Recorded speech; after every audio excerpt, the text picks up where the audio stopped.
This is a presentation of RVT Entertainment.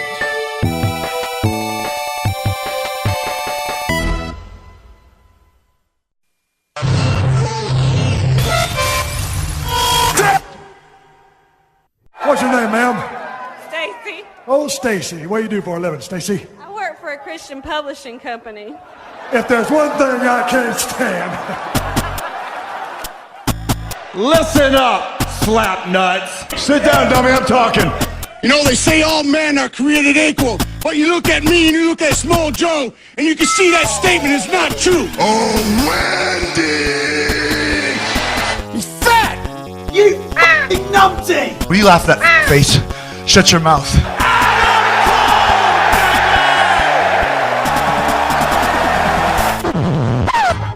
The cream of the crop!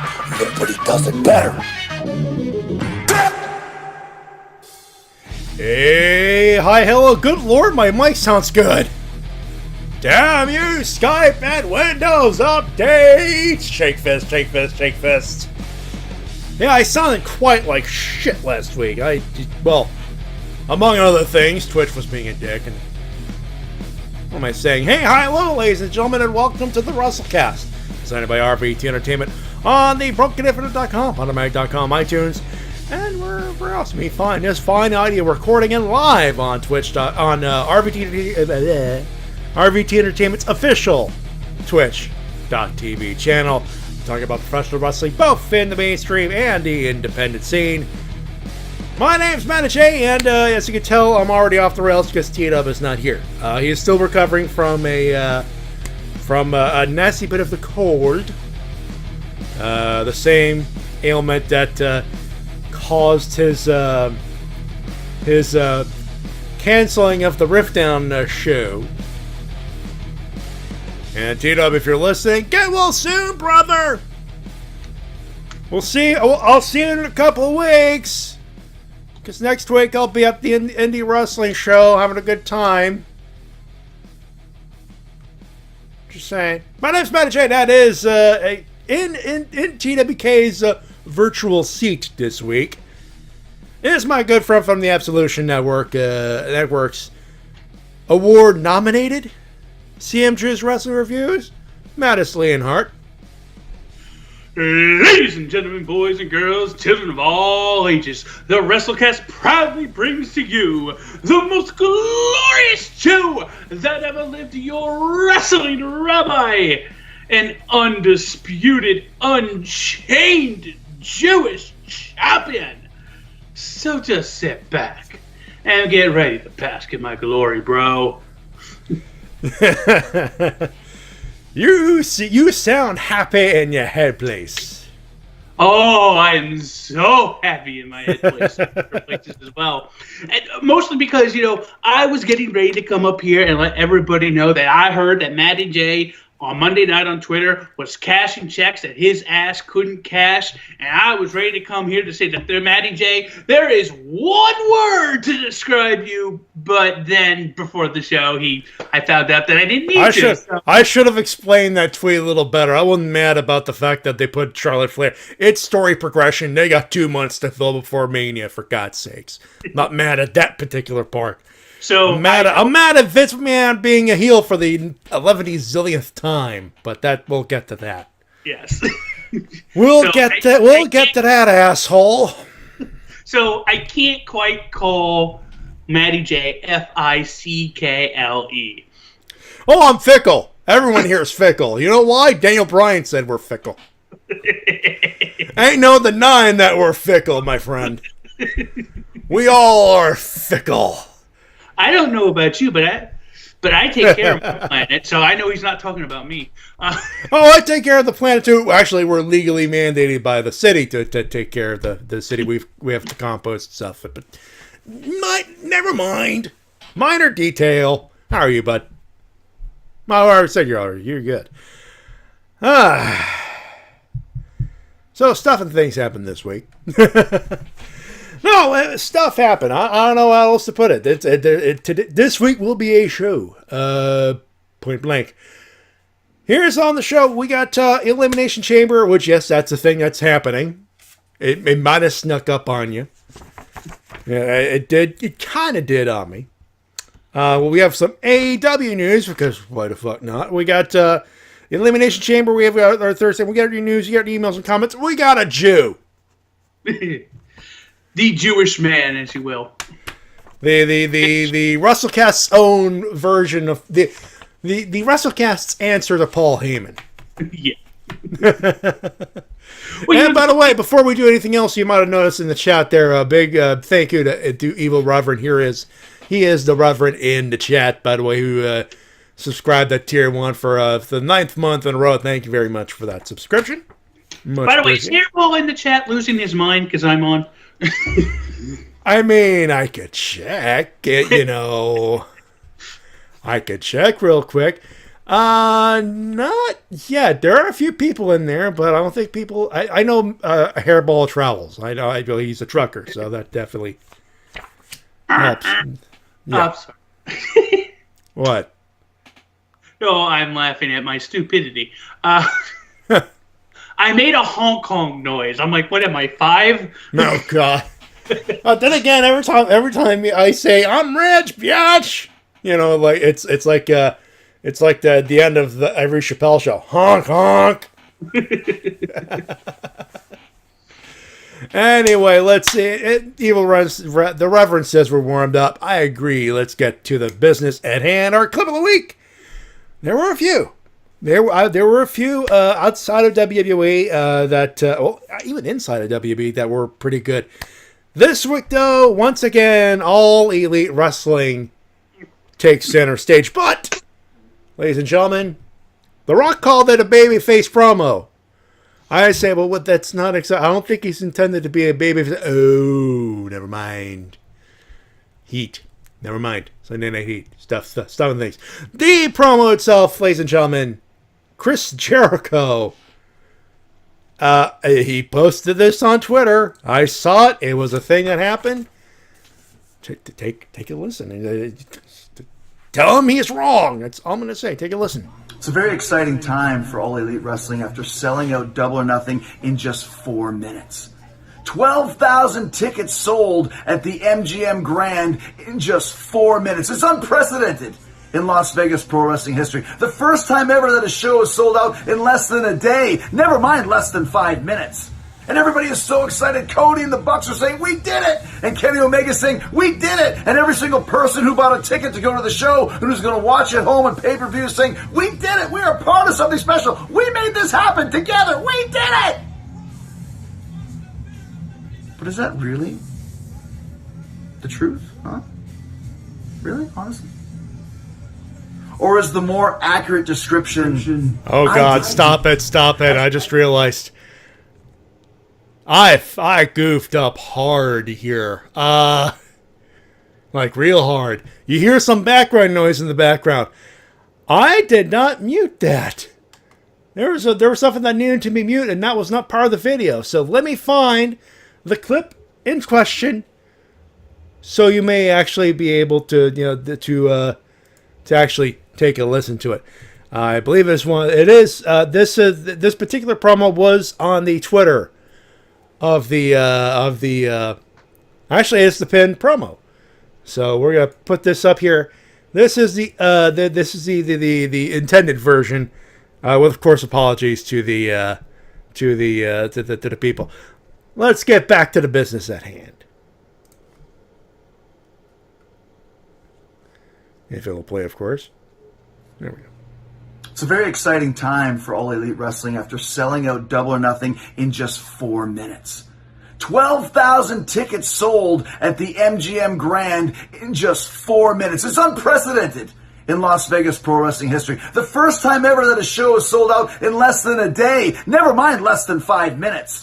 And everybody is so excited. Cody and the Bucks are saying, we did it! And Kenny Omega is saying, we did it! And every single person who bought a ticket to go to the show and who's going to watch at home on pay-per-view is saying, we did it! We are part of something special! We made this happen together! We did it! But is that really the truth? Huh? Really? Honestly?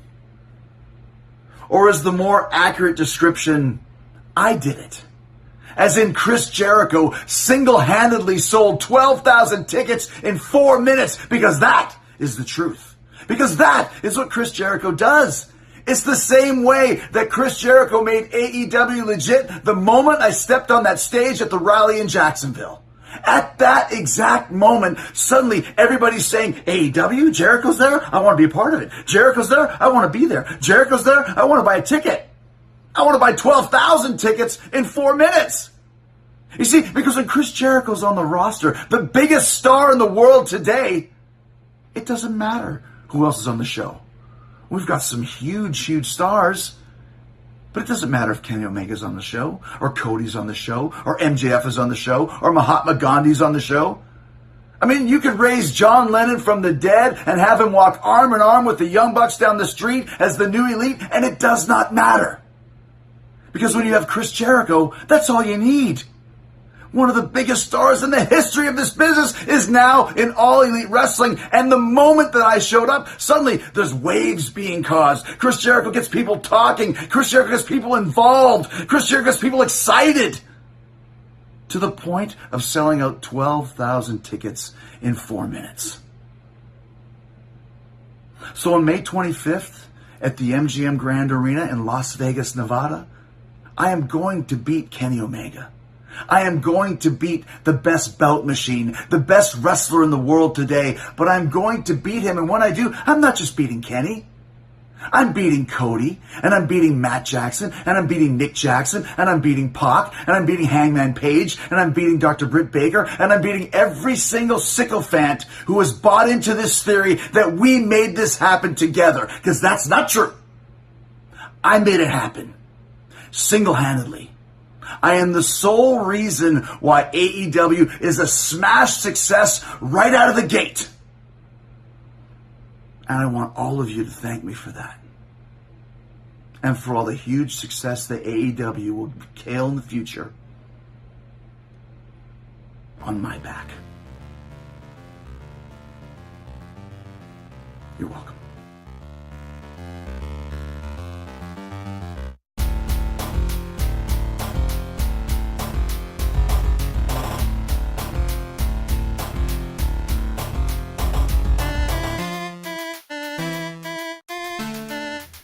All right.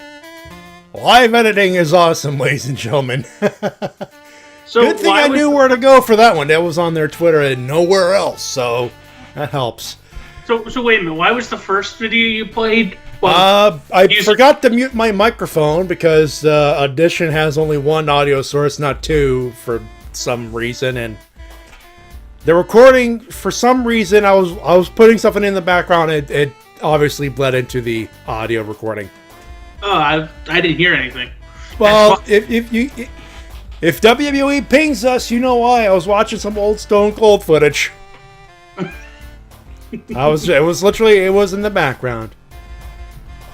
But the point is, ladies and gentlemen, Chris Jericho, I don't know if he's New Japan Chris Jericho here or just, I don't know.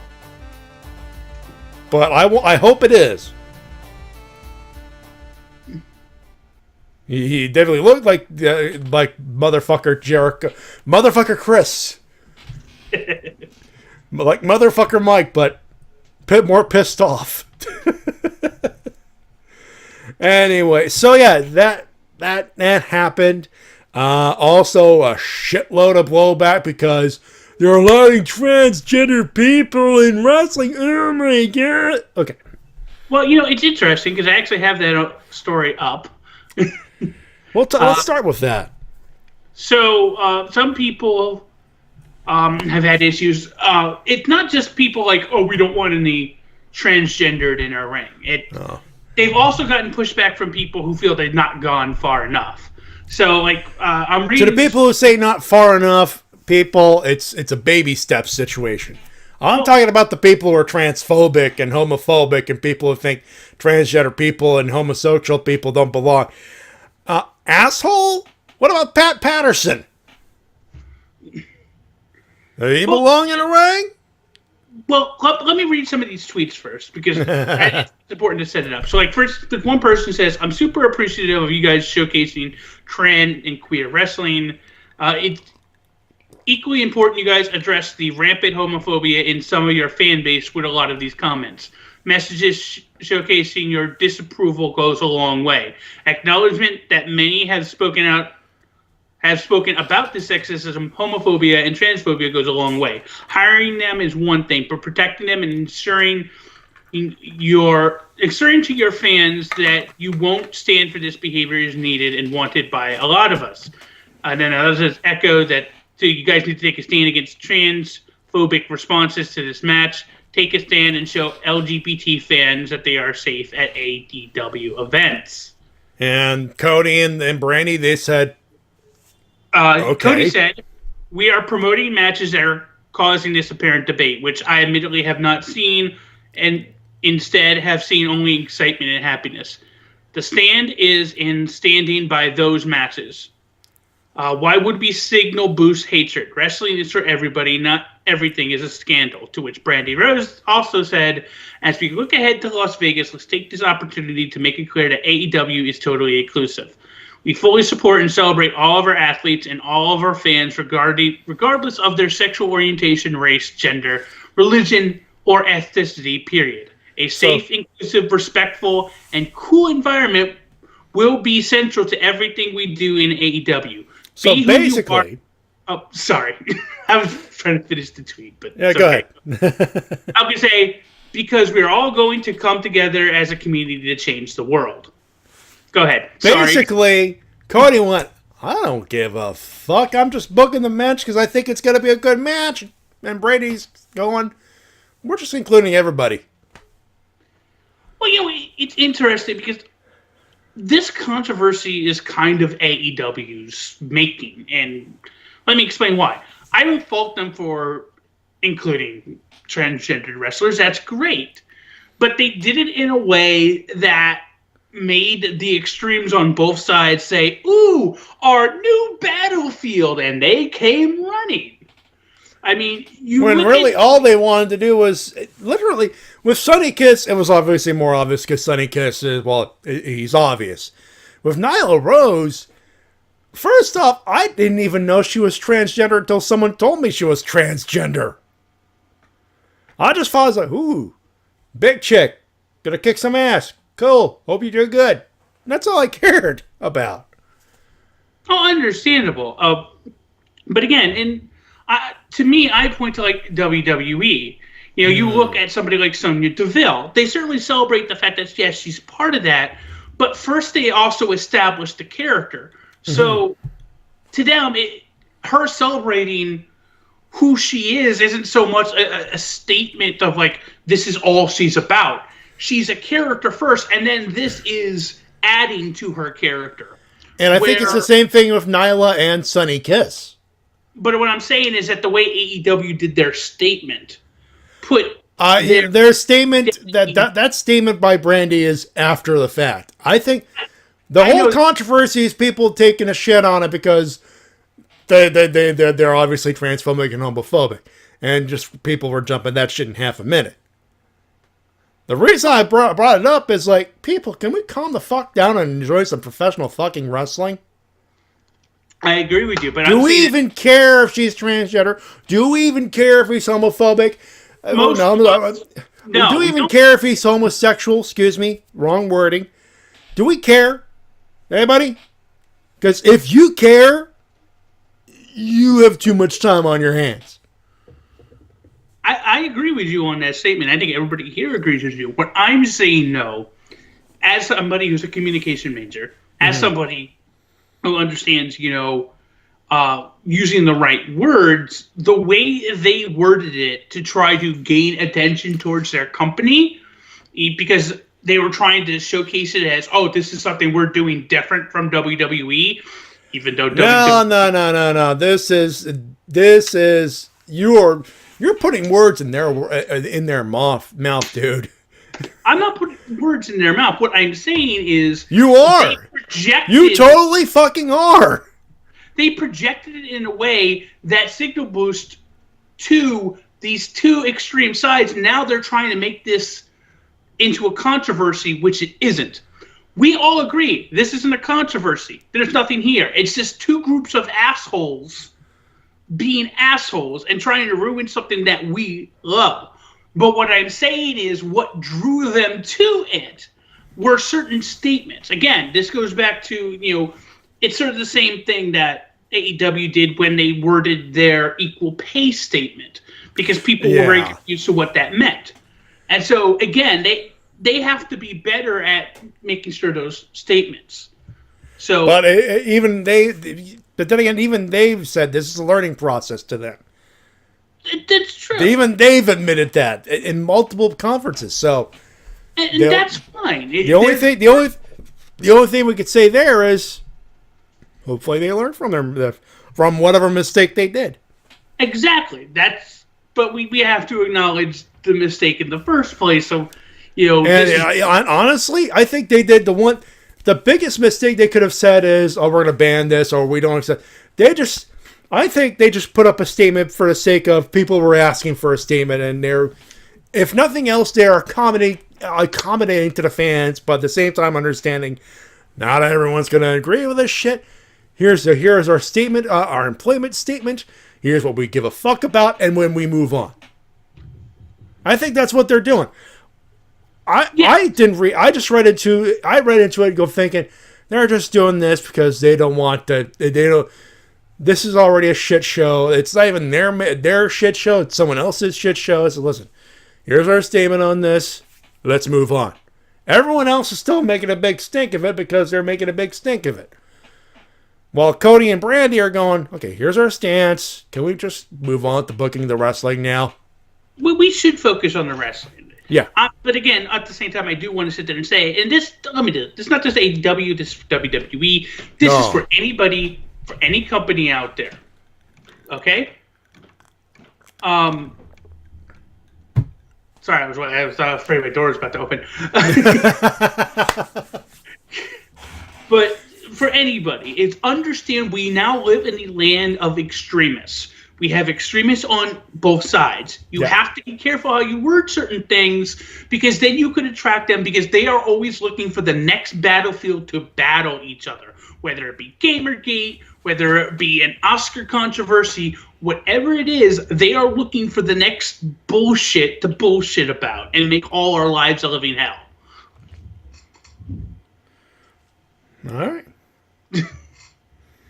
So moving on. What else? You're the newsman. You volunteered. What else we got? So let's go to. I guess we'll leave the Raw stuff for Raw storyline stuff for last. So sure. Jimmy Uso arrested on charges of misconduct and obstruction. Just to read this this is the important stuff from TMZ Sports. 33-year-old, real name Jonathan Fatu, and his wife, fellow WWE superstar Naomi, were pulled over near downtown Detroit after a cop said Naomi was driving the wrong direction on a one-way street. According to police sources, the cops said their 2018 Dodge Journey reeked of booze, so they ordered Naomi out of the car. We are told while Naomi talked to the cops, Jimmy got out of the car despite commands from the police, took off his shirt and jacket, and squared up like he wanted to fight.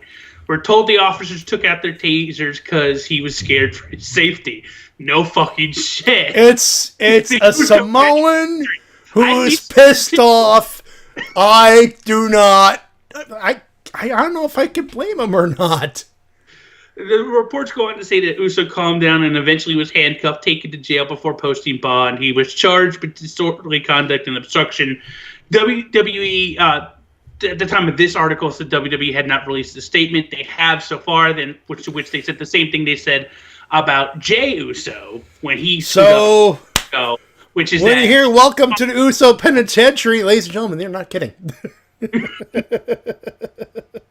WWE said that he is responsible for his own conduct. So, for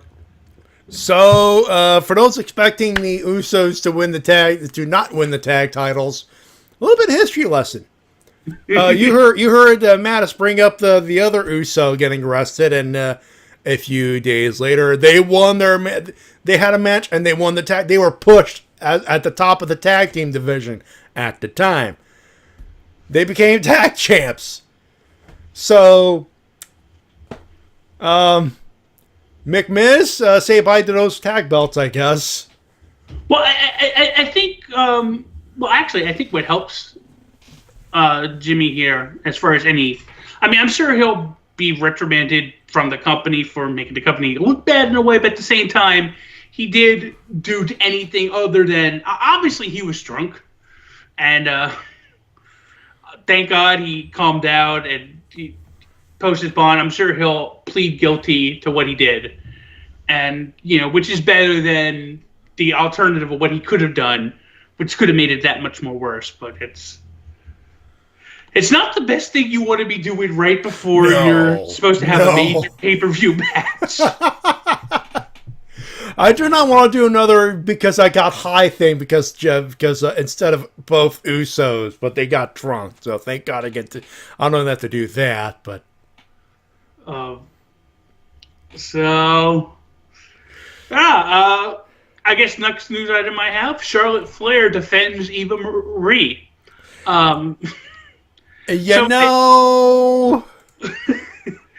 This goes into what's going on with between her and Becky and Ronda for Mania. And let's be upfront with this shit. Yeah, they're pulling the triple threat. I mean, how else are you gonna build up a triple threat? And let's be honest, we all knew Becky. We all knew Charlotte was gonna be the heel. Yeah, well, even if she has a point, there's going to be that one smart though. She respected. Wait, what? She respects. She's defending Eva Marie. Kill her. Boo her. Throw tomatoes at her. Let me set it up for people.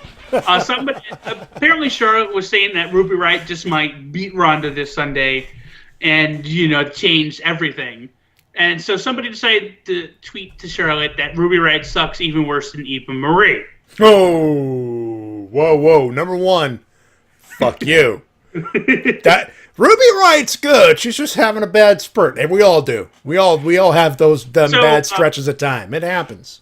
So this is what Charlotte Flair tweeted back. I was going to block you, but I'm going to try to use this as a teaching opportunity. Support your faves? Great. Boo the ones you don't like? Fantastic. Eva Marie worked her ass off to improve. Ruby is incredible. Keep your hateful garbage off my timeline, or you will be blocked. First off, why are we so pissed? Why are we so... Okay, this will be good accidental heat for Charlotte. She gets a pass. First off, Eva Marie did work her ass off. Like, that's the one thing I'm like, you know what? My bias against Eva Marie aside, you seen her train on Total Divas. I mean, you folks did, I didn't, but she's put effort in this shit. She just wasn't good. It happens. And he's laughing because he knows he still got that clip of he knows that clip he knows what happened when I lost a bet all that time ago. But here's the truth here. Still have that button. You still have that button. I don't know where it is now. I think it's deep in that hard drive. But she's got a point. Where is the... I ask you, humble wrestling fan, where is the lie? Found it. No, you didn't. Bullshit. There is no lie. You want me to play it again? All right. Dude, I'm actually defending...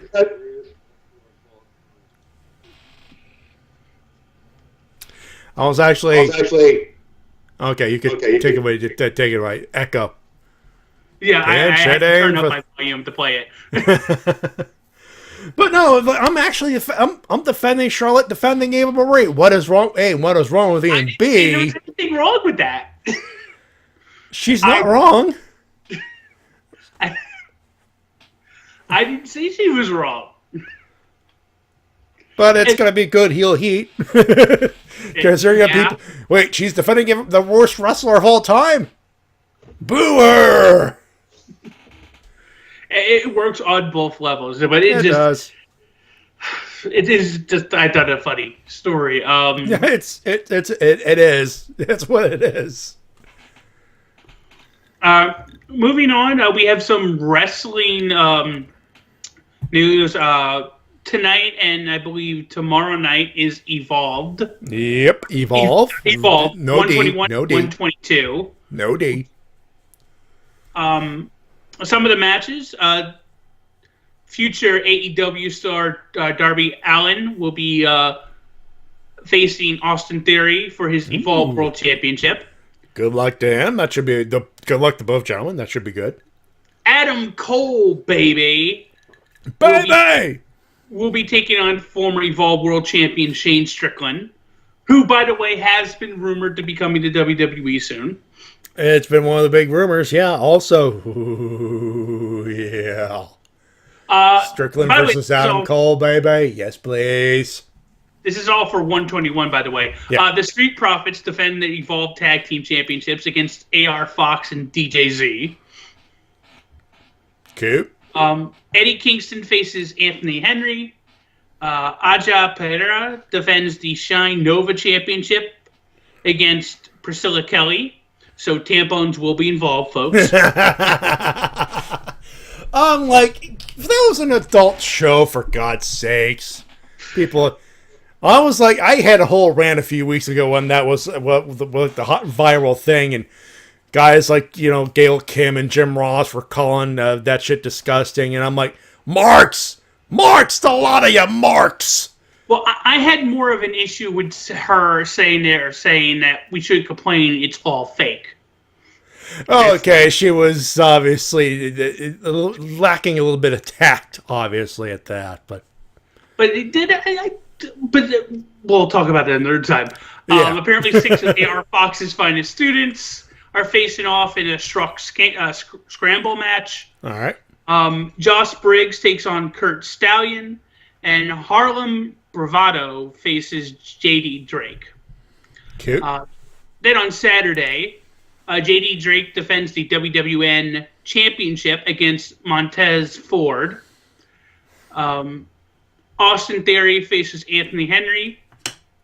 We're going to have AEW versus WWE because Darby Allin will face Adam Cole.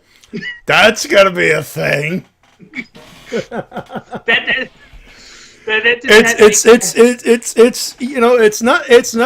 going to be rare, but it's going to be a thing. It can have flashbacks of Mike Awesome versus Taz. When Adam Cole loses, is gonna go walk through the back with no fanfare. In a match to where apparently WWE has decided to sacrifice Angelo Dawkins, he's facing Eddie Kingston.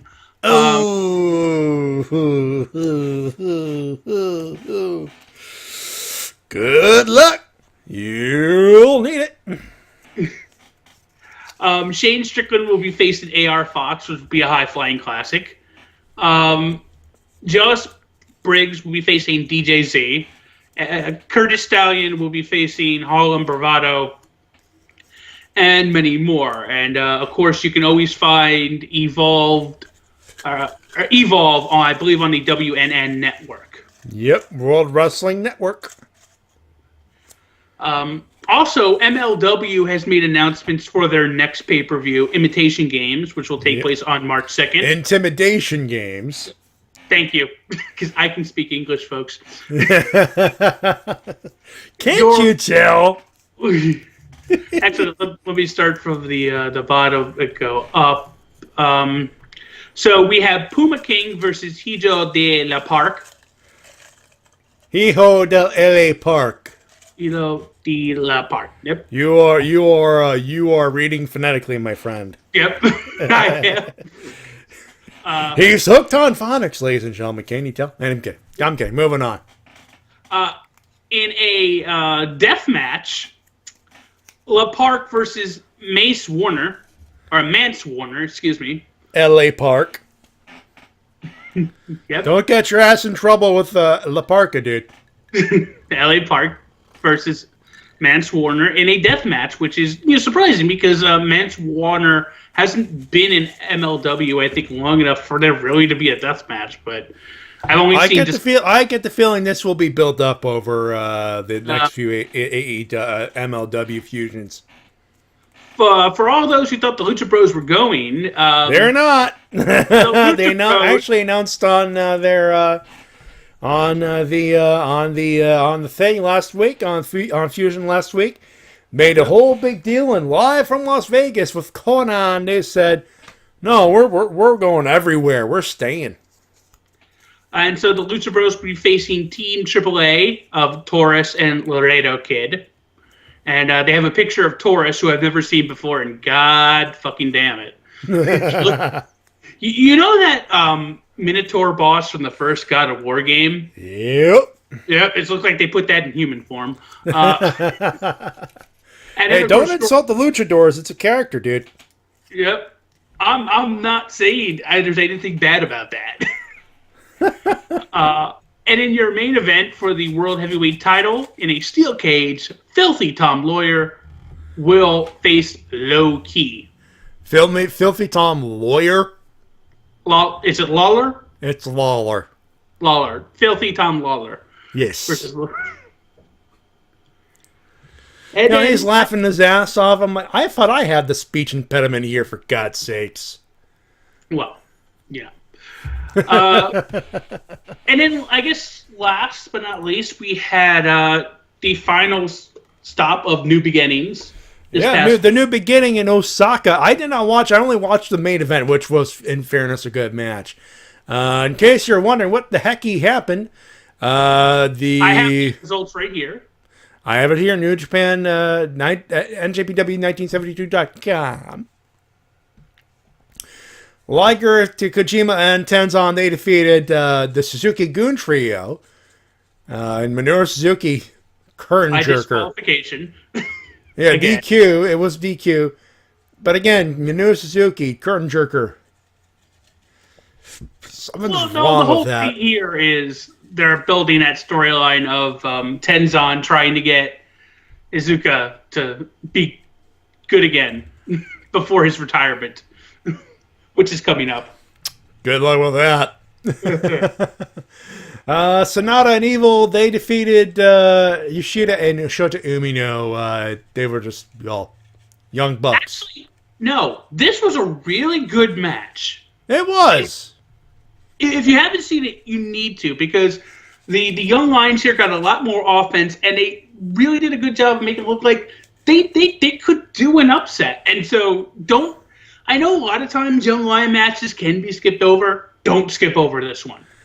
By the way, Evil Reverend, now I kind of want to see Low Key face a lawyer. Two dudes in suits beating each other up. Or in that case, just Low Key beating a lawyer up. Shingo Takagi, Bushi, and Tetsuya Naito took on El Desperado, Yoshinobu Kanemaru, and Taichi. They went over in that one. Destino. Chase Owens wins a match. Chase Owens wins a fall. They defeated Owens and Takahashi. They defeated Yoshihashi and Tomoaki Honma. Well, now Chase Owens got a fall. Chase Owens got a fall. That's good, but you actually skipped over something. After the Bushi Tatsuaki match, Roppongi 3K came out and took the titles and demanded a challenge, to which set up what has been announced. I believe it's at the New Japan Pro Wrestling Anniversary show. Okay. Yep. For the IWGP Junior Heavyweight Tag Team titles. And then, of course, after the Owens, and by the way, thank God Yujiro Takahashi did have Petra with him. Yeah. My favorite part of the match. All right. Well, I got a reason to watch it now, everybody. But Manny, don't you have a girlfriend? No, I don't. I am single, so I will stare at the lady. Even if I had a girlfriend, I'd still stare. I mean, I'm pretty sure there are some women who would stare at that ass. Come on. Yep. Uh, But after the match, Kota Ibushi came out. yeah. So this is where this happens. Okay. So Kota Ibushi came out and basically said he's sorry about his neck and head, but it's fine now, and that he will. Not only has he signed a new deal with New Japan Pro Wrestling, which later got revealed that it was a 2-year deal, but that he is going to be in the New Japan Cup, which is going to make it interesting because a lot of the talk over the New Beginnings tour has been about Tetsuya Naito wanting to enter it so that he could win a shot at the heavyweight title. So that Which will more than likely be the G1 Super Show at MSG. Yeah. So it could lead to that the main event might be Kota Ibushi versus Naito for New Japan Cup, and the winner of that gets Jay White at Madison Square Garden. By the way, you're saying new beginning. It's not new beginnings. It's new beginning. Singular. I guess I'm getting confused because there's multiple shows. Then again, it's a tour. But anyway. Yeah. Then we the had GOD, they took on Yano and Makabe, and the GOD won. Over the most violent players, which I'm sad to see that the bad guy has returned. I was really enjoying the good guy. It's good. I liked it too, but I'm like, you know what? When you just at that point you just hit fucking and you're going, you know what? Fuck Yano. Boom, boom, boom. No, don't fuck Yano. Yeah. See, yeah. I'll sit here and say this: New Japan could lose Kenny Omega, Hiroshi Tanahashi, and Kazuchika Okada, and anybody else, they'll be fine. But if they ever lose Toru Yano, it's over. Ooh, okay then. Hey, speaking of the juniors, Ryusuke Taguchi took on Taiji Ishimori, and Ishimori won. I actually still have to watch this match, but of course the important thing that came after this is that Ishimori called out Liger from his commentary spot, and they've said, I believe they're going to have a match. That's the other match that will happen at the anniversary show. Which makes sense. In a special match, Okada beat the crap out of Bad Luck Fale, or he won anyway. Yep. And in the main event, Tanahashi. I never want to call a New Japan champion transitional, but they did it to put over Jay White. And I don't want to call Hiroshi Tanahashi a transitional champion because he's not a transitional champion, but they had to transition from one foreign guy to the other foreign guy.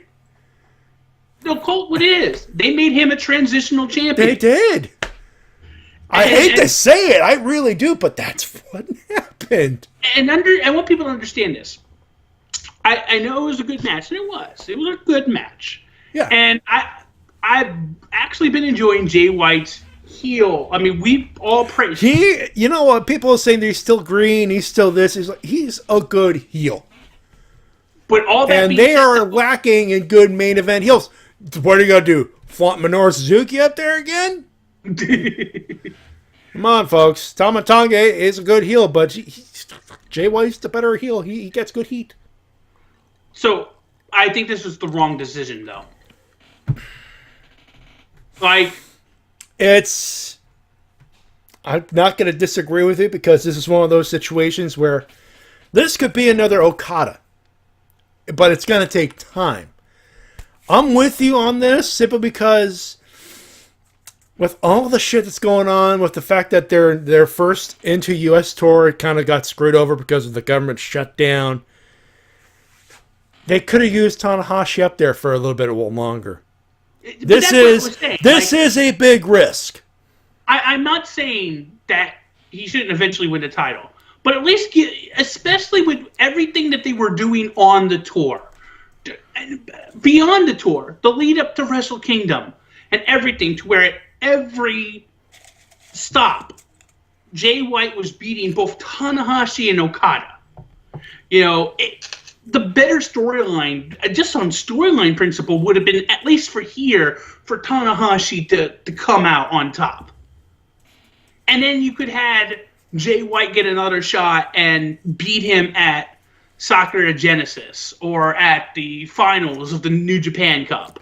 I think at this point, if Sakura Genesis happens, I think the Sakura Genesis show is literally the G1 Super Show.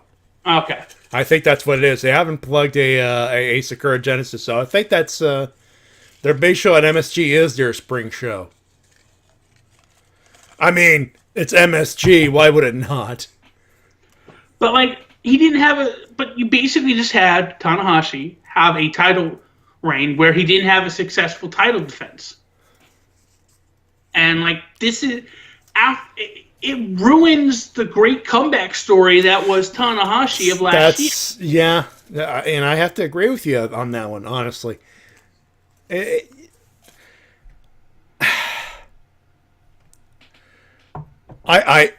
hope to the people, to the management of New Japan, I hope you guys know what the fuck you're doing.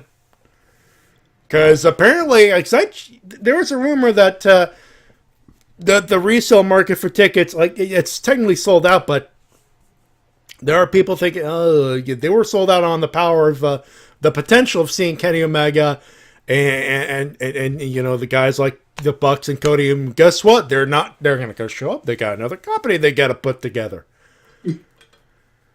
And people might not show up. I checked my SeatGeek out of pure curiosity, and there are deals for the G1 special.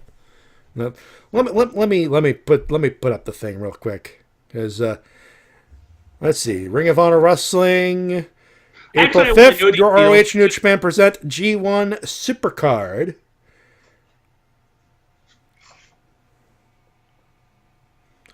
And there we go. Hey.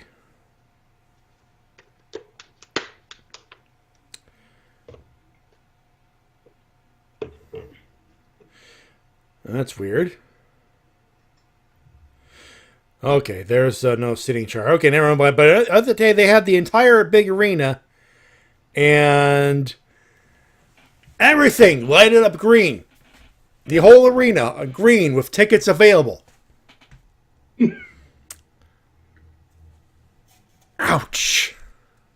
That's all I'm going to say there. So I definitely have to keep my eye on the resale market, because I was hoping with maybe my tax refund I'd get to one of the shows. I mean, if you can, do I'm it. not going to be able to afford the $800 NXT Blacklist, but $800? Well, it's $750 actually, but still, with tax in and everything, $800. Well, it's a VIP package. You get to sit in the VIP suits. God, fuck's sake, dude! Don't scare me like that. Well, yeah, but you know, have you not heard it? You get to sit in the VIP suits. You get visit from NXT wrestlers. You get a photo op. You get to take a photo on the ramp. Still, $800. Ooh, I'm dying! And they're selling out fast. You talked over the button again. Sorry. Ooh, I'm dying! There we go. Sorry. I didn't know you had that button. Actually, we keep it for Capcom. Ooh, I'm dying! But, you know. Which is what everybody says when they try their story modes.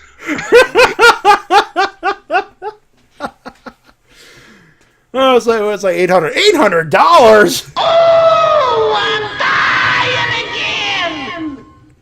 again! I got both at the request of Easy Rider, so there you go. But if you had $800 to blow, I'd buy a new Ranger cosplay. To be fair, I ain't spending $800 on wrestling unless I know I'm gonna get a good seat. To be fair, if I'm not front row ringside, I'll take the cheap seats on the hockey seats, you know, because you get a good look of the ring. But you could personally get to meet Velveteen Dream. Now, don't get me wrong, Dream over, Dream over. I am all about Dream over. Don't get me wrong, but there's access for that. This is WrestleMania weekend, keep in mind. Yeah. So, I think that's all the news. And by the way, yes, you're talking to the guy who's actually legitimately thinking of spending the entire weekend at SummerSlam and in Toronto. So, yes, I am a big fat hypocrite. But at the same time, I'm a smart fucking hypocrite.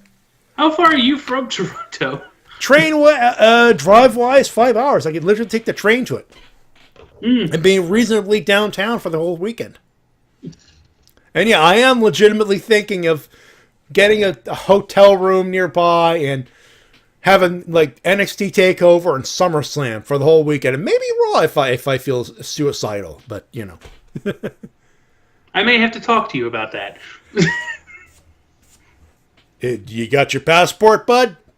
I can get one. We'll talk after the show. Or worse yet, I could go and say, I need asylum from the United States of America. Trump is on Trust me. Get the passport. It's way easier. I actually have been in Canada, so. All right, well, we'll talk after the show then. Anywho. But yeah, this is a big risk. This all depends on New Japan Cup and all that stuff. So we'll see. We will revisit this near WrestleMania weekend time, obviously. Was there anything else? Oh yeah, Becky Lynch. Yeah. All right. So I'm not mad at Becky. This is storyline building. I'm not marking out at that. I'm not marking out. I actually kind of expected her to stay suspended, and and everything else. One, if she's so prideful, did she have to apologize?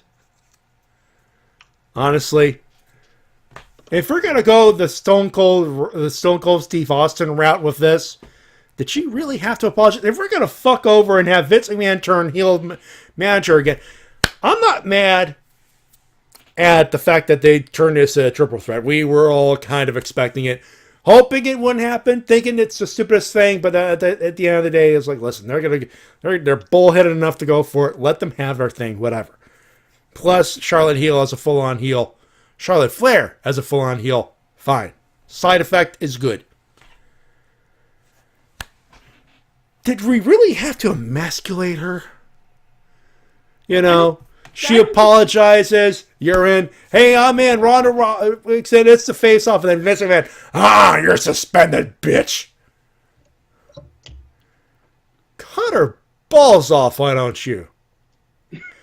And by the way, I'm like, new era, same old shit. Vince McMahon is Mr. McMahon is a heel again. What again? Retread, really? We could have had the same. I think it all depends on what happens. On how Becky Lynch responds to being suspended and making their life a living hell.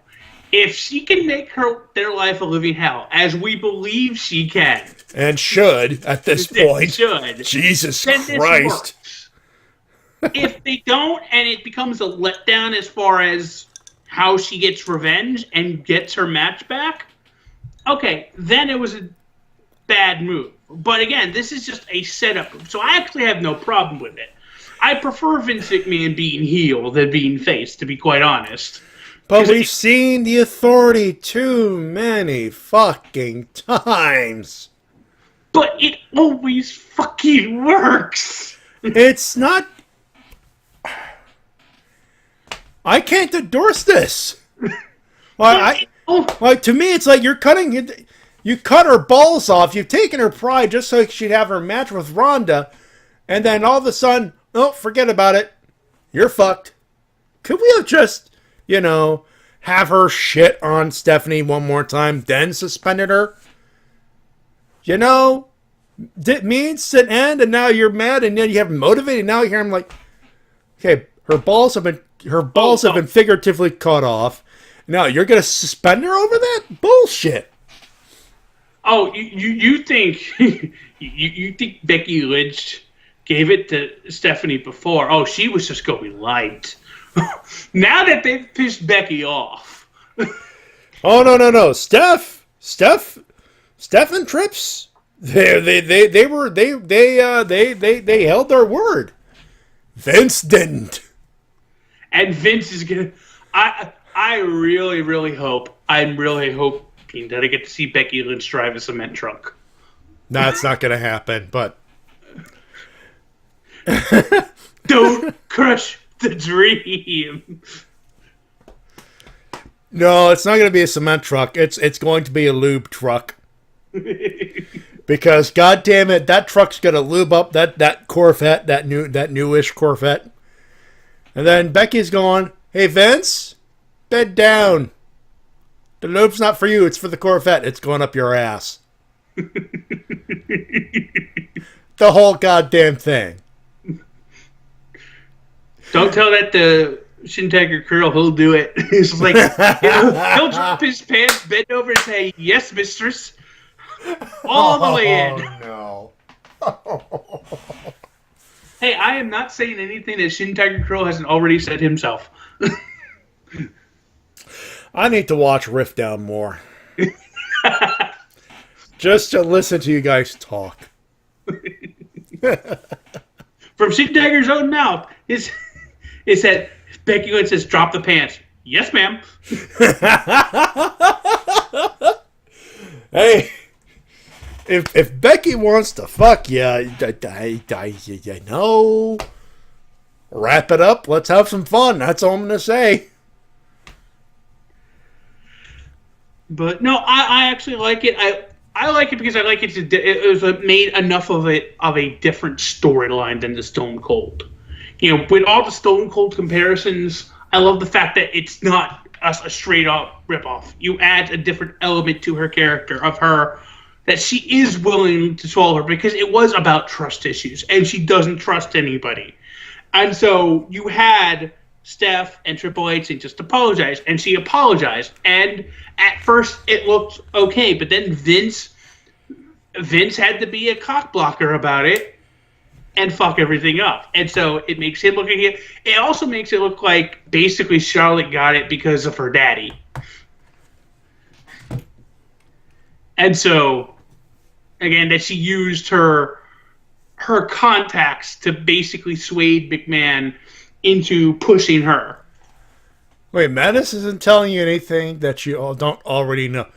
Reverend, are you telling me that Mattis is Chuck Palumbo? No, Sean O'Hare. It's Sean O'Hare. Just saying. Devil's advocate. No, I'm not hitting the button. Anyway, but yeah, I am in disagreement with this. I don't. If we're gonna go for a triple threat, fine, but don't cut her balls off. Jesus.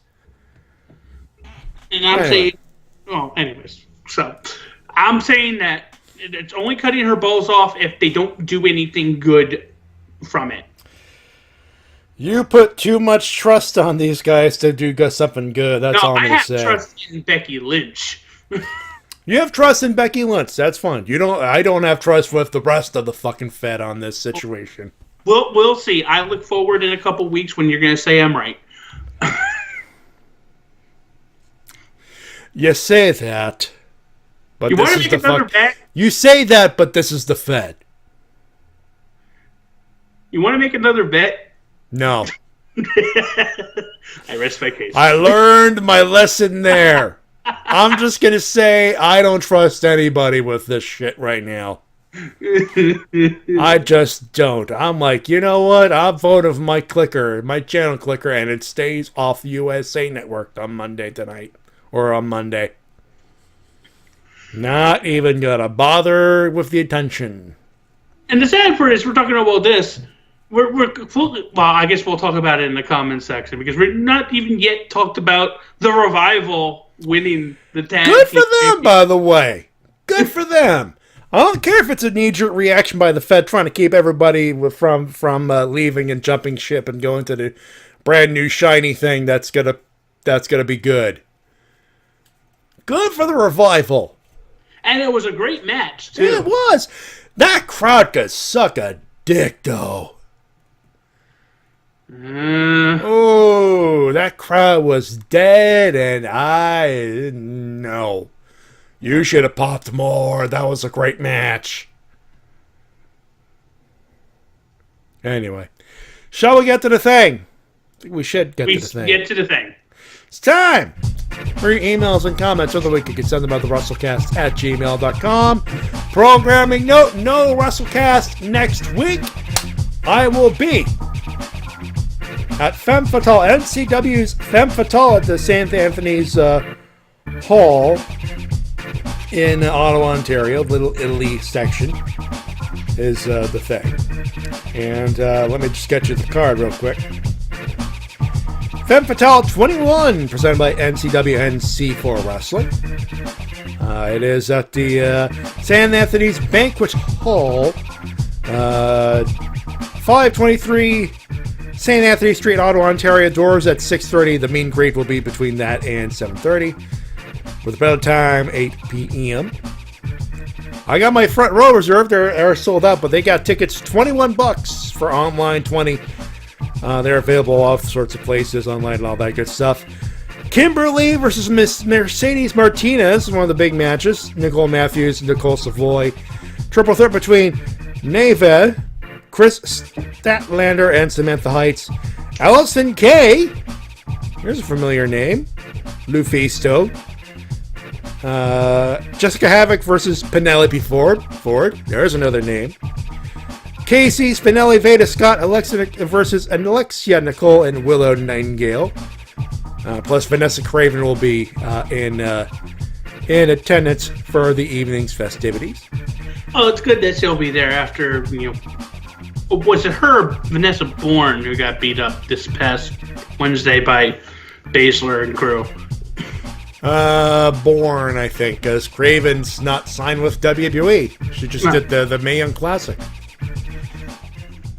Which is a bummer. Yeah. She deserves more.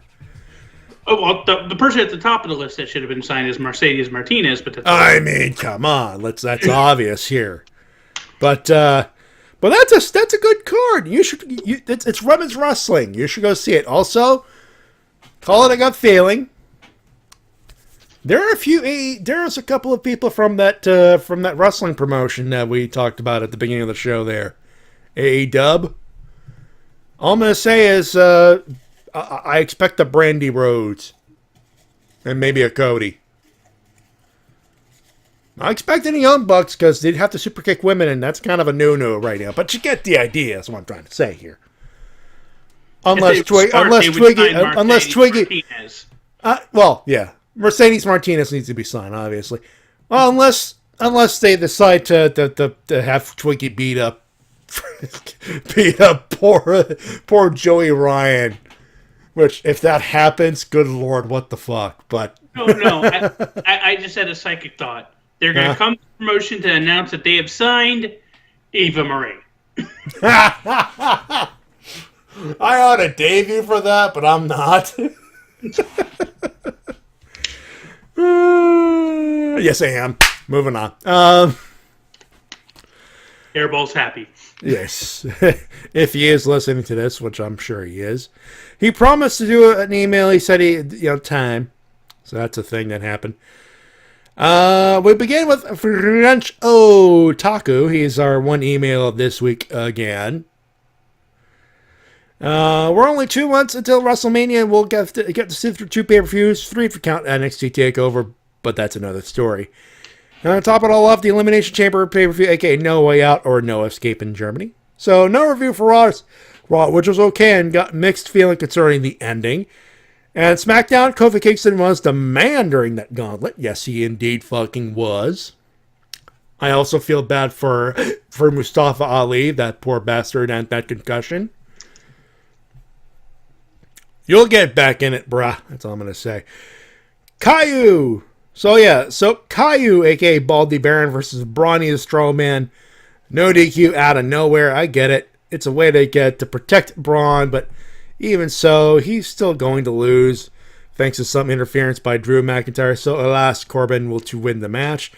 Baba Lashley and Rush Hour versus Smiley Finn for the IC title.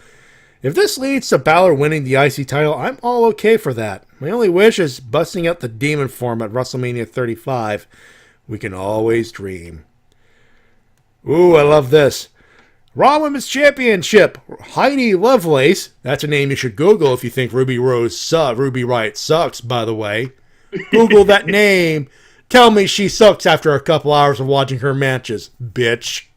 You know, Ruby Riott, if she wins it, she's going to say, you can now call me Eva Marie. Oh, God.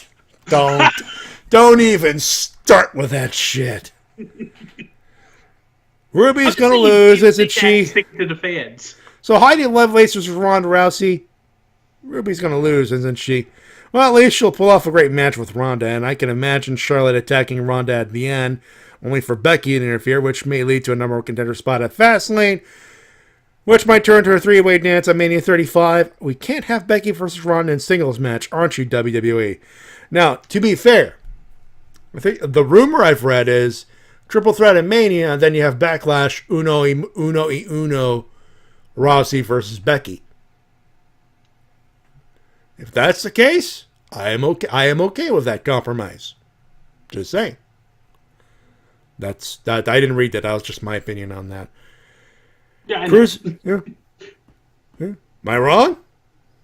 I'm not saying you're wrong. I have no problem with it. But then again, I've never had a problem with it being a triple threat in the first place because, you know, Charlotte has, I mean, taking the heel stuff and all that aside, she has been a workhorse for the women's division in WWE. Yeah. And for her not to be in the first main event, women's or first time that would be a crime. It would be a crime. Yeah, so it's like, I mean, when you take those feelings out of it, you know, she does deserve to be in that spot, as does Becky Lynch. So it's the best of it's one of the few times where you can have your cake and eat it too. Cruiserweight title, Buddy Peacock versus Akira Tozawa. Personally, I prefer for Buddy to retain and drop the belt at Mania 35, as Tyler Rayne was great despite me not watching an episode of 205. Sorry. But it might be the best place to do so. That does indeed make sense. SmackDown Live titles, D's Nuts versus the, quote, best tag team in the world. Insert Ross Tweddell's internal screaming. Well, with Jimmy getting arrested for DUI, terrible timing. It's not DUI, by the way, but we've already discussed this. I don't think the Usos will win the tag belts. Sigh. Men's Elimination Chamber, Brother Nero versus Jamaica McCrazy Kofi, Joey Samoa, RKO, AJ Styles, and Bearded Captain Planet. Although Bryan will be the best choice, I'd love to see Kofi win the Chamber to have his moment, only for him to lose the belt at Fastlane to Bryan. Yes, it'll be short, but he deserves a title win. Women's tag belts, Huggin' Boss, Samoan Splatterhouse, Riot Squad, one Absolution, one Iconics, and Fabulous Glue. This will be tricky. I have two potential winners in Bayley, Sasha, or Jax and Snuka. The only one is obvious. The first one is obvious. The second one, I'm intrigued to see Tamina finally winning a belt that she had be waiting for too long. Now that she's a monster heel with Nia, now's the time to pull the trigger. That's it for my list. No winners and losers this week. But I'll give a special mention to Jay White, your new IWGP Heavyweight Champion. I'm shocked, but curious to see what his title run will be. Anyway, have a nice week. Have a nice weekend, and I'll see you later. And so we shall.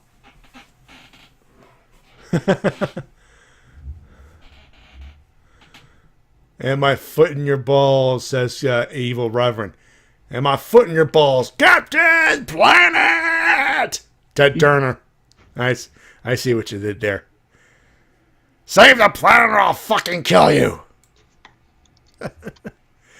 And those are your emails and comments of the week. You can send them at the Wrestle-Cast@gmail.com. Please send them. Links up there. We shall return with our preview of the Elimination Chamber or No Escape pay-per-view if you're from Germany. We'll be right back with that when we come back.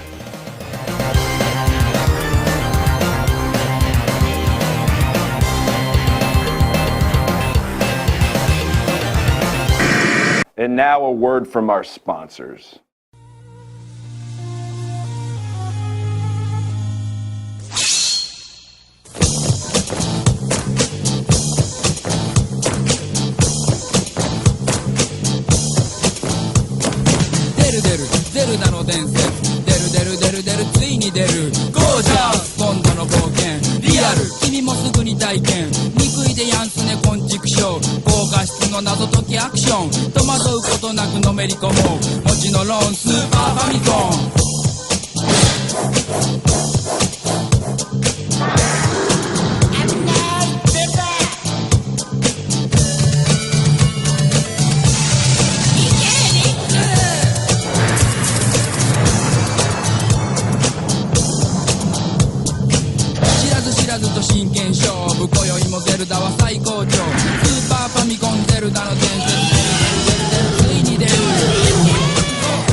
Promotional consideration paid for by the following. I must have that new Sega Power Rangers game. Goldar, steal it for me. No wonder Rita wants that game. Look at those graphics. Woo, and those moves.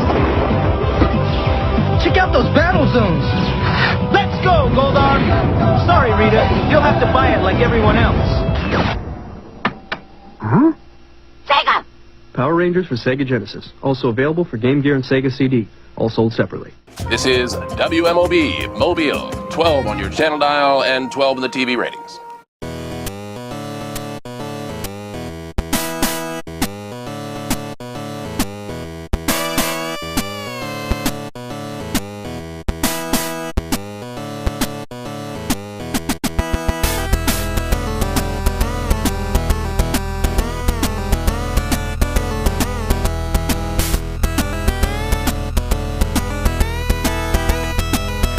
Back here on the Wrestle-Cast, presented by RVT Entertainment on the BrokenInfinite.com, Podomatic.com, iTunes, podcasts, and places live on Twitch.tv/RVT Entertainment. Matty, joined by Mattis Leonhart. TWK is under the weather, so he will not be joining us this evening. But hello, T-Dub. I hope you have a good evening and play lots of Splatoon and blow people up with the Splatoon guns and the paint roller things. And there are bombs in Splatoon 2, right? I have not played the game. Don't look at me. I've not played the game either. I'm too busy playing Destiny 2. Fair enough. And yes, that was Legend of Zelda, old school Japanese Zelda rap. Legend of Zelda rap. Why? Did you watch the Nintendo Direct? I know I did. I remember watching Maxim Dobbs' reaction to it of like, oh my god, Kenny's getting what he wants. And then it goes to the shows the actual gameplay. And he's like, oh, Kenny's crying somewhere. Oh, no. I'm okay with that. That's like probably the one game I've not played from the Zelda franchise. To be fair, I've not played a lot of Zelda games. So that's like the one game I want to play. So there you go. Well, yeah, and Mario Maker 2, because duh, Mario guy right here. How you doing? Hi. I cannot wait to see the levels people come up with that one. Oh, that's going to be fun to play and watch and do stuff with. Anyway, we got a pay-per-view to talk about, me and Mattis, so we're going to take care of business. The home of the Royal Rumble for 2020. As just announced by today. So it'll be the Minute Maid Park, so another baseball field, so more dugout entrances. Yay! Well, I will say this. I thought those entrances were cool, so I like. I love it. No, I'm happy. This is me happy. I'm happy. I love the uniqueness of that. That's cool. That's what I was saying. It did kind of come off a bit sarcastic. A little bit, but I'm also tired. No, I'm happy. I'm legit happy. Actually, I'm honestly, I'm cool with more minutes. But anyway, they'll be at the Toyota Center in Houston, Texas, is what we're trying to say. Yeah. Sponsored by Fighting With My Family, the Page movie that you've heard about. You may have heard about. You might have. Maybe. Because it's got The Rock's face on it for some reason. Anyway. Here's my Rock. You might have heard of it. Anyway, the match card is as follows. The kickoff will be Buddy Murphy versus Akira Tozawa for the Cruiserweight Championship. I'm kind of with French Otaku here. Yeah, this but it's gonna be like that. Keep the belt on Murphy till Mania. See, I'm just trying to figure out who would be the best person to take the belt off Murphy. Especially now that Mustafa Ali is been moved up to the main roster. Mm-hmm. So, do you just put it back on Cedric Alexander? No. No, that would be a great match. That would be a match I'd like to watch again, to be fair. Yeah, I mean, those two tear it up all the time. Oh, yeah. Definitely. I don't know. They could always do the surprise of, like, a surprise opponent and it beat Kushida, who is, by the way, at the... He's at the Performance Center. No, here's my opinion, my 2 cents on this. Kushida, put him on NXT because, goddamn, him and Ricochet, please. That's all I'm gonna say. Or better yet, him and Riddle. Bro. And I mean that in the nicest way possible. Holy shit, please. Yes, please. All of the yes, please. All of the yes, please. The aforementioned Baron Corbin versus Braun. I'm gonna fuck Baron Corbin up Strowman in a no DQ match. Can we? I'm gonna call Braun. He needs a win. I'm gonna call Braun too because I'm gonna call him the fuck Corbin up. If that's what this match should be, Corbin has been acting way too smug the past couple weeks, considering the ass kicking he got a couple months ago. Yeah, he was brought down. Please fuck Corbin up. Please. Well, I will say this: McIntyre. No, I want McIntyre to fuck up Baron Corbin too. Yeah, so anyway. Bobby Lashley defends his Intercontinental Championship in a handicap match with his manager Leo Rush. They're taking on challenger Finn Balor for the Intercontinental Championship. Put belt on Balor, please. I agree. He made Bork Laser look good in that baseball diamond, so he earned it. He just flat out earned it. Yeah, I agree with everything of that. And, it could set up a good match. You have him beat Bobby Lashley, and then you have Dean Ambrose challenge him for the title at WrestleMania. Say, you know what? I never got pinned because I believe it was it Seth Rollins who got pinned by Bobby Lashley in that triple threat? Fuck, I forgot. I don't even remember. Well, yeah, put belt on Balor and, Dean Ambrose. I mean, it'd be a hell of a way to go out. Mania, your last pay-per-view match, putting over Finn Balor. In a nice worker classic that'll steal the fucking show. I'm all for that. Nice to see you come around after our debate on that less than a month ago. On Dean Ambrose? Well, on Finn Balor. Hey, look, I still think he got fucked over by Bork Laser. My opinion still stands. I'm just saying, Finn Balor pulled a good match on Brock Lesnar. He deserves a fucking belt. If he can't have the red belt, put the white belt on him. That's all I'm saying. And I'm just saying that was my suggestion when we were having that debate. Hey, look, I'm not happy about you being right again. I'm just saying, God damn it, he needs a Universal title, not the Intercontinental title. But if he can't have the Universal title because Brock is a cunt, God damn it, let's just have Finn have it. All right. I will accept my victory and move on. Fuck you. Fuck you and Ronda Rousey versus Ruby Riott for the women's championship. Rousey is defending. I think this could be the sleeper match of actually the night. Yeah, a lot of people think, this is going to be a nothing match because Ruby Riott and the Riott Squad have been doing precisely dick, but people tend to forget that Heidi Lovelace is a good wrestler. And what happens when you put good wrestlers with in the ring with Ronda Rousey? Good matches happen. I point you to Sasha Banks versus Ronda Rousey at Royal Rumble. Why, we were all pointing at that, to be fair. So, but yeah, Ronda the retain, but that's going to be this could very well be match of the night, actually. Next up, Daniel Bryan defends his, as the Wrestle Talk guys have called it, the Heavyweight Championship of the World. Love that hemp belt. That's a great-ass gimmick. Defending, we'll call it what it is, the WWE Heavyweight Championship of the World. His challengers, AJ Styles, Jeff Hardy, Randall Keith Orton, Samoa Joe, and Kofi Kingston inside Elimination Chamber. So I have a couple ideas about this match.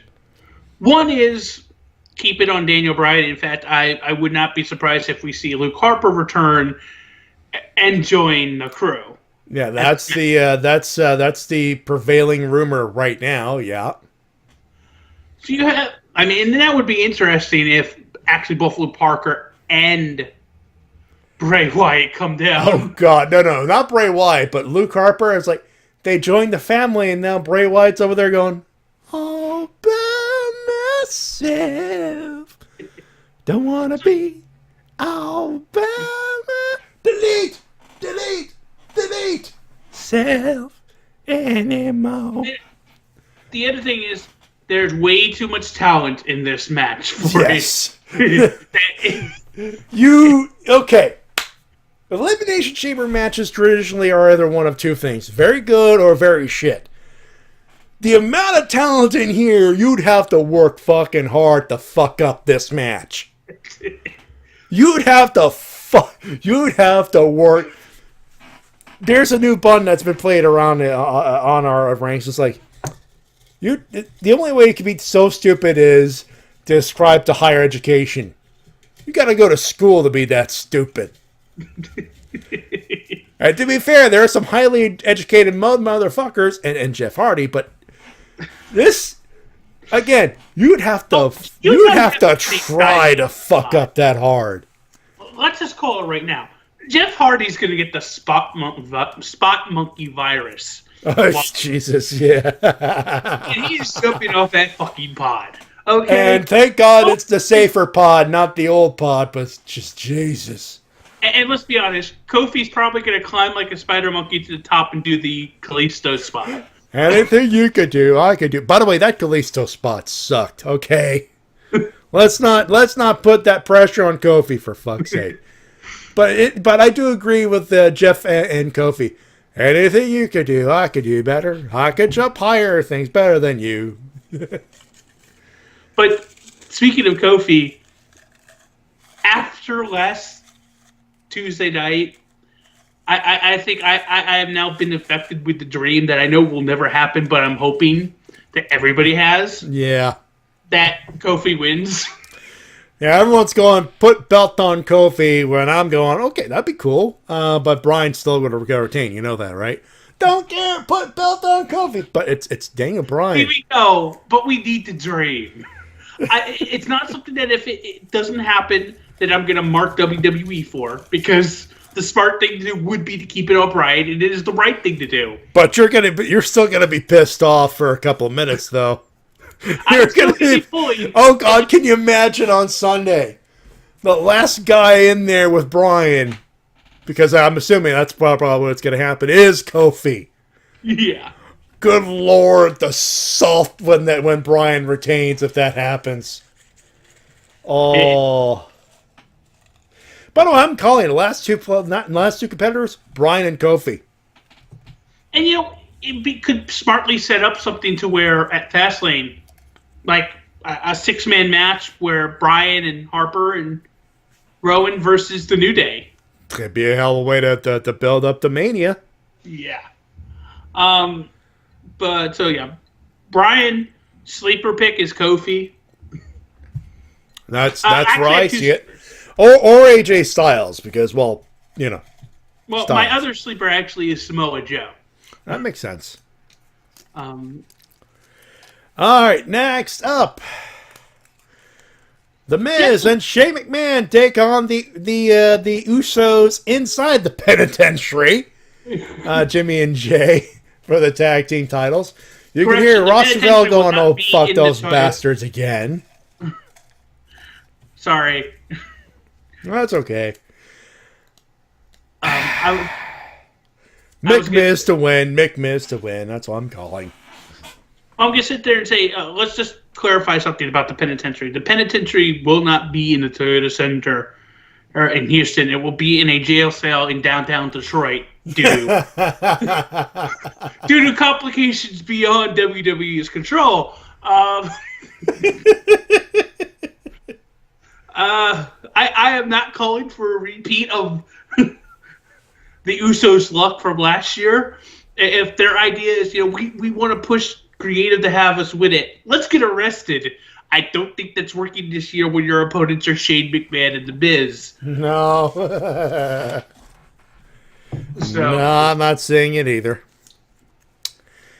And the main event, assuming it's the top of the thing, and finally, a tag team elimination chamber match to determine they call it the inaugural, like the new tag, the first ever tag team champions, Jumping Bomb Angels. Anyone?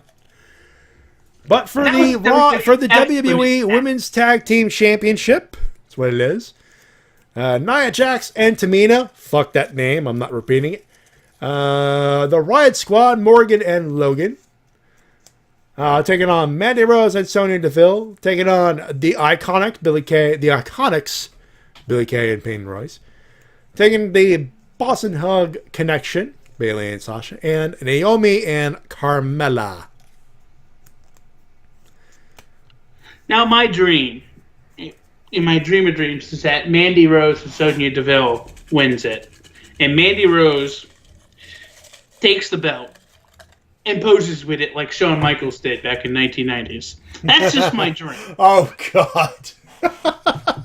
Which, by the way, did you see the pictures on WWE.com? Oh, yeah, Shinsuke Nakamura wearing the chaps. Good Lord. Yeah. He oddly enough, he looks like he could walk into Mania with them mirror pants. Don't he? Oh, yes, he does. He could. And I don't think any one of us would complain too much. No. You know what? I have always said they should, like on Halloween, have like a dress up as your favorite wrestler night. And have wrestlers imitate old school wrestlers. Like the New Day does. Oh, God. Of course, it's hard to top the New Day when they come out as the Brood, but that's a different story. Yeah, the Brood, and a year ago it was Xavier as Papa Shango. Yeah, and a nice little reference to his old Xavier Shango gimmick. That was a thing that happened. Yeah. So, but in going back to this match for real, because this is going to be a historic and important match, I think it's going to be good. I think everybody wants Bayley and Sasha, and I don't think you can go wrong with that decision. Yeah, that's probably the obvious pick. But I think it's going to be, if Bayley and Sasha don't win it, they're going to face whoever does win. That makes sense. That would be the build up. Yeah. So a lot of story setting here. I think it's going to be good because the women killed it last year. To be honest, yeah. I think we can all agree that the women's Elimination Chamber was actually better than the men's Elimination Chamber last year. I don't think you'd get an argument from that. And that wasn't because of Roman Reigns. That was because the whole thing was Braun gets out, Braun destroys everybody but Roman Reigns. And then they ruined that storyline by having Lesnar win at WrestleMania. Oh, bullshit. Yes. So, yeah, I have Bayley and Sasha. All right. Let's do winners and losers, my friend. Okay, Let's do losers. Starting off with losers. Anybody who continues, any fan for that matter, who continues to try to come at Corey Graves. Corey Graves, on Twitter. Corey Graves may not be able to go toe-to-toe with the man, but there's a reason we call him the best thing since the brain, okay? Oh, God, yeah. What did you see, like, some fan tried to come at him for being insulting about poor people or something like that. Hairball got all up about it, and it's like... Yeah, he wanted me to play a shitload of buttons, but he forgot to send the email. Well, the thing is, I saw the tweet, and I'm looking at, like, I don't see anything that I... First of all, he wasn't saying anything about it's bad being poor. He was saying something about somebody knocking somebody who's busted their ass to get where they're at, which I don't see why you have a problem with that. Yeah, but that's just my person. But so, yeah, don't come at Corey Graves on Twitter. His Twitter game is good. And last, I hate to do this. I know I'm going to get a lot of stuff thrown at me. I got to put New Japan Pro Wrestling for making Tanahashi a transitional champion. Like, he is one of your greatest of all time. He should not ever be made a transitional champion. The only reason it worked with Cena a couple years ago is because it was the Elimination Chamber. And it was understandable.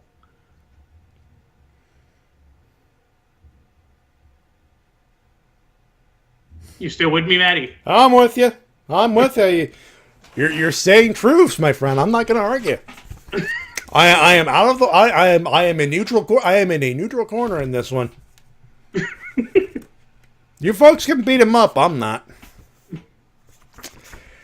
For me, WWE just the way the way they handle it is just I hope you land on your feet because you stumbled. That's all I'm gonna say there. Your winners. Kofi Kingston, first and foremost. Anybody who says otherwise does not know what good wrestling is. Yeah. AEW for selling out in 12 minutes? 4 minutes. 4 minutes. If you don't count the pre-sale, which is 45, yeah, exactly 4 minutes. Yeah. So, good for them on that. And the MGM Grand, which is huge. So, that's awesome. Well, you know, it's because I've been looking at the seating chart, and so, I mean, it was doable. And, you know, I mean, I'm not trying to knock AEW. Okay, I'm not. But I fully expected them to sell out very fast. Because we all did. We all did. So, in fairness. It's a great thing. They should be praised for it. But it's not surprising, is what I guess I'm saying. But it's still a great thing.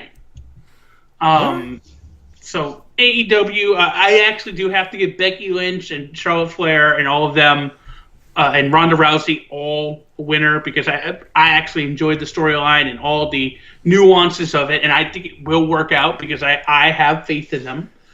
And last but not least, the reviving tag team wrestling in WWE. Let's hope it stays revived for more than a week. That's all I'm going to say there. But did you see them? They want to revive the old WWE Tag Team Championships. Hey, good luck at convincing Vince to do it. That's all I'm going to say there. Though if you do that, you're getting a winner that week. That's all I'm going to say. If they pull that off, yes. For me, AEW, 4 minutes, huge. Chris Jericho for that promo. Yeah, okay. You got endorsements from The Rock. That's cool. Becky Lynch and Charlotte Flair for their Twitter game. Goddamn. And that's about it. And you for stepping up, by the way. Oh, thank you. Hey, you got to plug your CM Choose Wrestling reviews, so you do that real quick. So I do have a small sort of talking episode where I talk about AEW rumors and people going there. That's out. You can find that on the Absolution Network at YouTube. Mattis Leonhart or by searching for Absolution Network on YouTube. And in the coming, hopefully, week, I am backlogged on episodes I actually have to get out. I hope to have an episode out for NXT Phoenix, Royal Rumble 2019, the New Beginning Tour of New Japan Pro Wrestling, and then, of course, later of Elimination Chamber. So look out for the next week and a half for that. All right.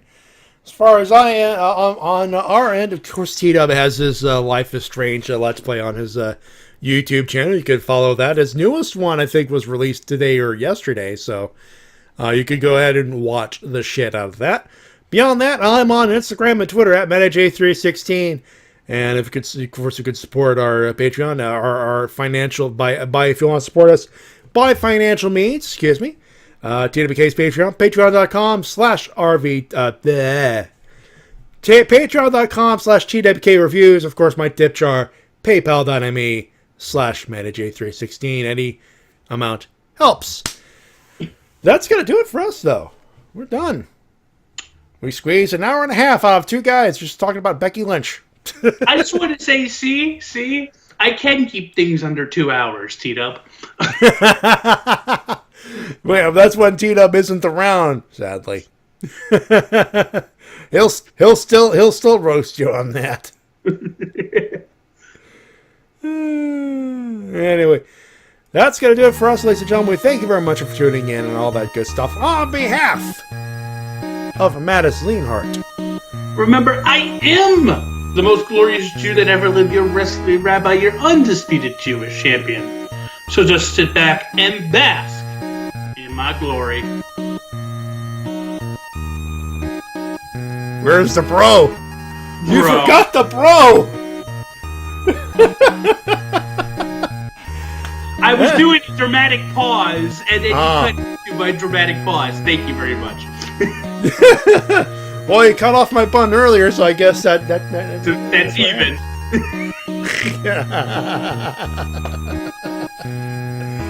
You gotta do the Lance Storm gimmick. I come from Calgary, dramatic pause, Alberta, Canada. Alright, so let's rewind. Try that again. So, remember, I am the most glorious Jew that ever lived, your wrestling rabbi and undisputed Jewish champion. So just sit back and bask in my glory. Insert pause, bro. My name's Matty J, reminding you to help professional wrestling support your independent promotion as soon as possible. We'll see you in 2 weeks. I am at the indie wrestling show, Femme Fatale 21. I will be there. Come by, say hi. Please do say hi. I'll be wearing my AEW hat. That's always cool, right? Have a good one. Have a safe one. We'll see you in 2 weeks. Have a good one. Bye, everybody. Bye.